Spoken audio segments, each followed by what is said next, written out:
Well, hello Blue Marble Riders.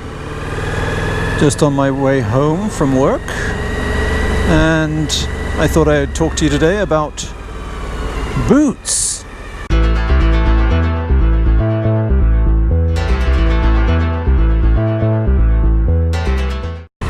Well, not just. I got a pair of, my first real pair of road motorcycle boots I've ever got. Got those in the fall, and I've worn them since the fall, so I think now's a good time to review them. I've been looking at boots for about a year before that. And the boots I finally came up with were boots that I could wear and people wouldn't know I was a motorcyclist. I know, sounds strange, doesn't it? We should all be loud and proud about that, but you know what? You go to work, you don't necessarily want people to know that you're a motorcyclist. I'm a person first, and I have a career and I do something else, and I don't need to scream I'm a motorcyclist. I'm no longer a teenager, I don't need to do that.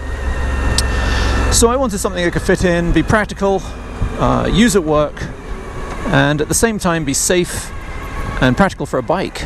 It's not easy, so what I did was spend about a year looking at all the different places. I'm in Canada, but I spent time looking at American online retailers, etc., etc. And I did something that maybe some of us have done before, and I never actually pulled on the pair of boots before I bought them.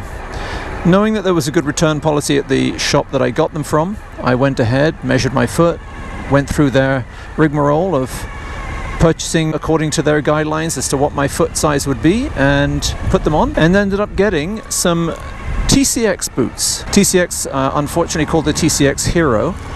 Not a big fan of that sort of toggle, but they're called that because they are a cafe style inspired boot. There you go.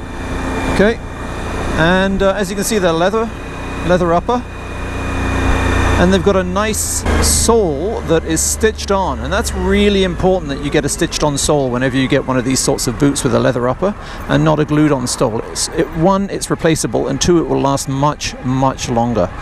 The sole itself, the tread is very aggressive. It's like a hiking tread, which is fantastic because if I want to get off my bike and go for a walk, I want to look like someone who's not just walking inside or got a pair of slippers on or whatever else some of the motorcycle boots look like. They've got a nice tread on them, very grippy. Above all, they're waterproof, they're Gore-Tex lined, and that was something they had to be. They had to be weatherproof, waterproof, warm and safe. They've got ankle guards inside and out.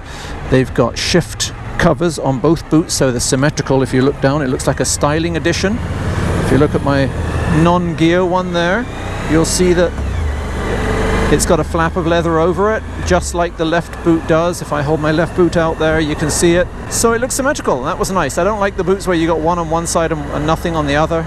People will ask you about that. I don't really want to be asked about my boots. I don't know. I don't have the Imelda Marcos sort of need to buy millions of pairs of shoes and discuss them with everybody. Although I guess that's precisely what I'm doing right now, but for a very different reason.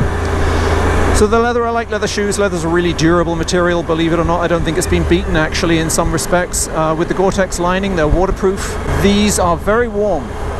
So today it's 21 Celsius. I've been riding in 26, 27. They're fine, but I wouldn't want to go any warmer than that. They're really comfy, very comfy for me, but I guess that could all depend on your foot size. I think they run slim. I have a slim foot. I also put an insole in them because I'm size 14. I have enormous feet.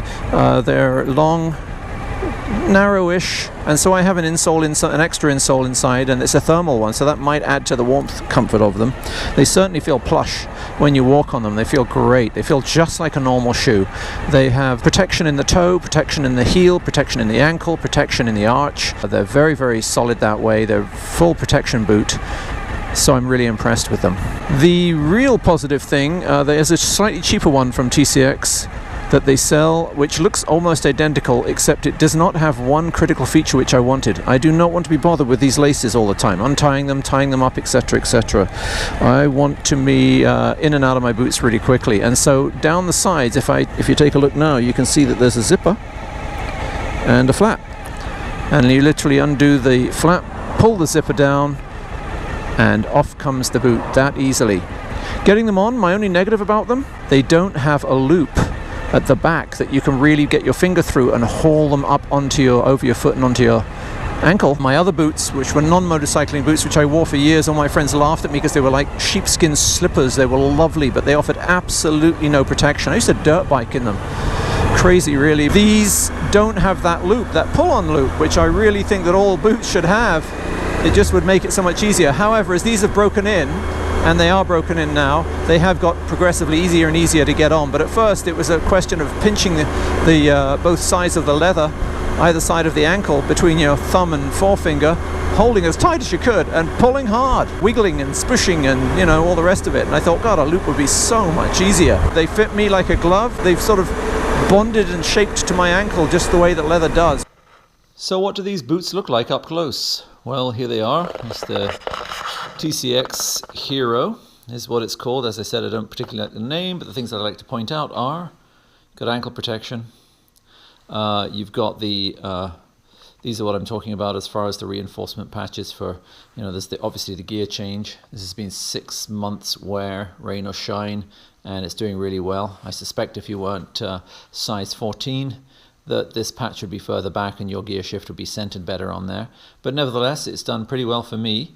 You've got the Goodyear welt stitching, which is something you definitely want. You can see the laces are a real pain in the you-know-what if you had to do those up all the time.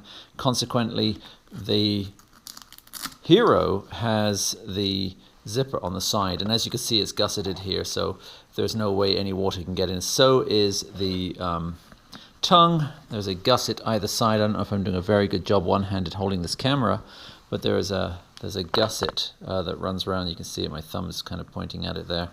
Runs around. Without undoing the laces, it's pretty hard to show you, and I'm telling you now, I'm not going to undo the laces. Yeah, so they're very good. They've got a little articulation back here. This is really solid and hard, heavy duty. Not sure if it's steel, but it sure feels like it. Maybe not steel, just maybe plastic reinforced. Very strong, and as you can see, there is the grips on it, and complete with gravel and maybe the odd bit of detritus. But awesome grips for walking around. You know, when you got long pants on, these just look like a pair of patent leather shoes.